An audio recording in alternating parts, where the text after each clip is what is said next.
On vient de récupérer la culasse du trafic de l'usineur. Maintenant, il faut tout remonter et roder les soupapes. Et pour ce faire, tu as deux pâtes à roder. Une avec un gros grain et une avec un grain de finition. Le gros grain, c'est pour dégrossir et le grain de finition, c'est pour avoir un truc nickel chrome. Tu mets de la pâte à roder sur les quatre coins de ta soupape, t'insères ta soupape dans son logement et là, tu viens la roder. Et pour voir si tu as bien bossé, t'inspectes la petite collerette de rodage. Il faut qu'elle soit nickel, sans cassure, sans coupure.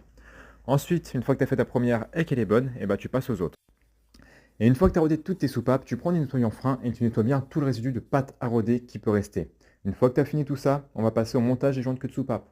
Moi, j'ai pas l'outillage. Du coup, ce que je fais, c'est j'insère les soupapes et je viens mettre mes joints de queue de soupape sur les queues de soupape directement. Ensuite, je prends une nouille longue de 10 ou 11 en général et je viens faire glisser le joint de queue de soupape jusqu'à ce qu'il s'insère correctement sur le petit téton qui l'accueille. Bien sûr, tu fais attention à ne pas esquinter le joint de queue de soupape quand tu fais ça. Et une fois que tu en es arrivé là, il ne te reste plus qu'à remonter l'arbre à cam et à tout serrer aux coupes de serrage préconisées.